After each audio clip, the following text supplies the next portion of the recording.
साथियों, भारत लोकतंत्र की जननी है, मदर ऑफ डेमोक्रेसी है। भारत के लोकतंत्र की बड़ी विशेषता ये भी है कि समय के साथ इसमें निरंतर बदलाव आता रहा है।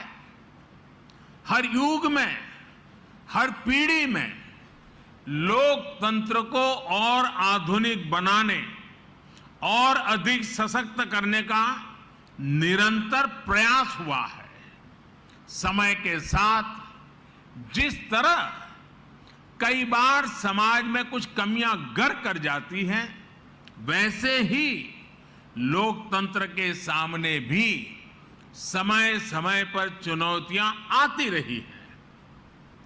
इन कमियों को दूर करते रहना, खुद को परिष्कृत करते रहना भारतीय लोकतंत्र की खूबी है और इसमें हर किसी ने अपना योगदान दिया है।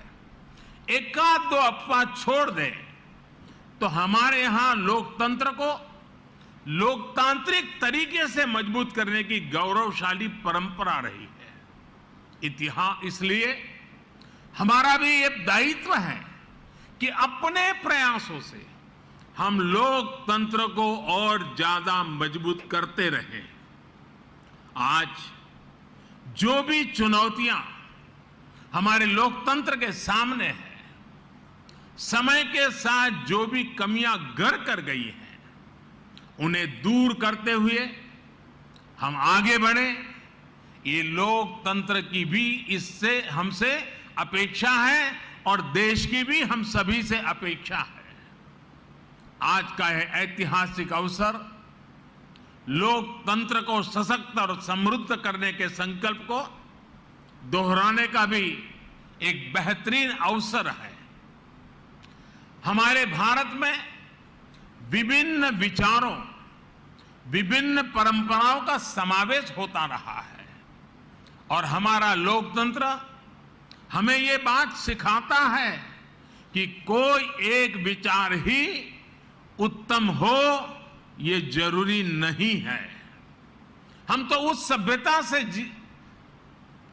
पले बड़े हैं जिसमें कहा जाता है, आनो भद्राः कृतवो यन्तु विश्वतः, यानी हर तरफ से नेक विचार हमारे पास आए। हमारा लोकतंत्र हमें प्रेरणा देता है नवीनता को स्वीकारने की, नए विचारों को स्वीकारने की। प्रधानमंत्री संग्रहालय में आने वाले लोगों को लोकतंत्र की इस ताकत के भी दर्शन होंगे। विचारों को लेकर सहमति, असहमति हो सकती है, अलग अलग राजनीतिक धाराएं हो सकती हैं, लेकिन लोकतंत्र में सबका ध्येय एक ही होता है, देश का विकास। इसलिए ये म्यूजियम सिर्फ प्रधानमंत्रियों की उपलब्धियां, उनके योगदान तक सीमित नहीं है। ये हर विषम परिस्थितियों के बावजूद देश में गहरे होते लोकतंत्र, हमारी संस्कृति में हजारों वर्षों से फले फूले लोकतांत्रिक संस्कारों की मजबूती और संविधान के प्रति सशक्त होती आस्था का भी प्रतीक है।